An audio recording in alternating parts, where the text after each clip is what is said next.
এই দরজাগুলো আমরা যে কিনে নিয়ে আসছি, দরজাগুলো লাগানোর আগে আমরা একটা দরজা খুলছি, মানে মিস্ত্রিরা একটা দরজা খুলে দেখে যে এখানে দরজাটা ভাঙা আছে। সেজন্য আমি দরজাগুলো প্যাকেটিং থেকে খুলতে মানা করছি, এই কারণে যে আমরা সরজমিনে দেখতে চাই যে এই দরজাটাও ভাঙা আছে নাকি। মানে আমরা যে প্যাকেটিংটা খুলতেছি, এই প্যাকেটিং খোলার অবস্থায় দেখেন এই দরজাটাও ভাঙা আছে। এখানে দেখেন, দেখা যাচ্ছে যে এখানে কিছু একটু ভাঙা আছে। তবে টাকা দিয়ে কিনে ভাঙা চৌকাঠ বা ভাঙা প্লাস্টিকের যে দরজাগুলো থাকে সেগুলো আমরা কিনবো কেন?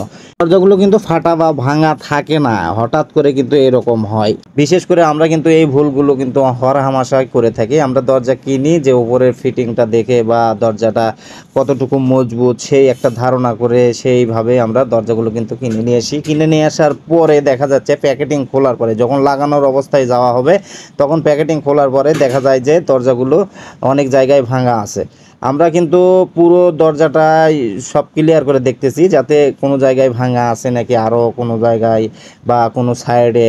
এই দরজাগুলো কিন্তু অবশ্যই ভাঙা থাকলে অনেক দোকানদার কিন্তু ফেরত নিতে চায় না। সেই জন্য আমি আপনাদেরকে বলবো এই ভুল কখনোই করবেন না। আমরা কিন্তু দরজাগুলো আবার দোকানে নিয়ে আসছি, যেই দোকান থেকে কিনছিলাম এর আগে আমরা ভিডিওতে আপনাদের দেখাইছি যে উত্তরা ভ্যারাইটি স্টোর, এখানে কিন্তু এখান থেকে আমরা দরজাটা নিয়েছিলাম। আমাদের চ্যানেলে আরও ভিডিও দেওয়া আছে, আপনারা ইচ্ছে করলে দেখতে পারেন যে এর আগে আমরা দরজাগুলো কিনে নিয়েছিলাম।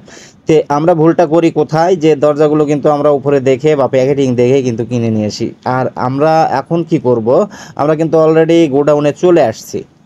গোডাউনে চলে এসে আমাদের দরজাগুলো কোন সাইডে খুলবে বা কোন সিস্টেমে ছিল সেই সিস্টেমের দরজায় কিন্তু আমরা আবার নিব। আর বিশেষ করে অবশ্যই আমি বলবো যে দরজা আপনারা কেনার পরে যদি আপনার পছন্দ হয়ে থাকে, আমি বলবো আমার সাজেশন যে সেইখানে দরজাগুলো খুলে চেক করে নেবেন, যাতে কোনো ধরনের ভাঙা ফাটা বা কোনো বাড়ি খাওয়া, কোনো মনে করেন যে চৌকাঠ ভাঙা, এগুলো যেন না থাকে।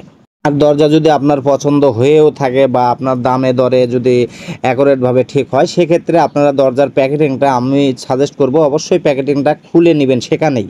আমরা গোডাউনেই কিন্তু আবার এই প্যাকেটিংটা খুলতেছি, কারণ হচ্ছে যে আমরা আপনাকে কিন্তু হয়তোবা অনেক দোকানদার বদলে দেবে, অনেক দোকানদার বদলে দেবে না। এই দোকানদার কিন্তু অনেক ভালো, এখান থেকে আমি অনেক দরজা কিনছি, বা আমরা যে কোনো বিল্ডিংয়ে যদি কাজ করি এখান থেকে দরজা কিন্তু কেনার মানে সাজেশন দেই, যাতে এই দোকানদারের সাথে খুব বেশি আর কি ঝামেলা হয় না। উনি দরজা ভাঙা ফাটা বা এরকম প্যাকেটিং অবস্থায় থাকলে আপনাকে চেঞ্জ করে দেবে বা বদলে দেবে, কোনো সমস্যা নেই।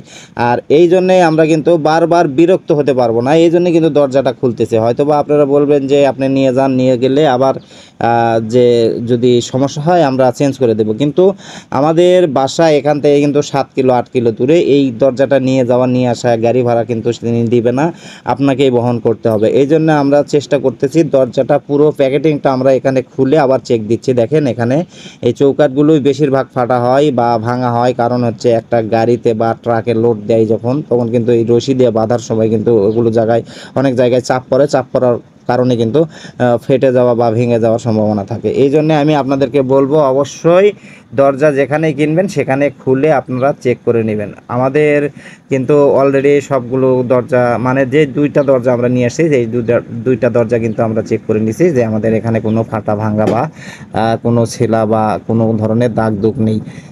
এইভাবে যদি আপনারা দরজাগুলো কিনেন, সেক্ষেত্রে আমি বলবো অবশ্যই দরজাগুলো দেখে শুনে সেখানেই, মানে যেই দোকানে কিনবেন সেখানেই খুলে চেক করে নিয়ে আসবেন। ভিডিওটি যদি ভালো লাগে অবশ্যই একটা লাইক কমেন্ট শেয়ার দিয়ে আমাদের সাথেই থাকবেন। আর সাজেশনটি কেমন হয়েছে অবশ্যই আপনারা জানাবেন। আমার মতো যেন আপনারা এই দরজার যেন গাড়ি ভাড়া 2 বার না দিতে হয় সেই ব্যবস্থা করবেন।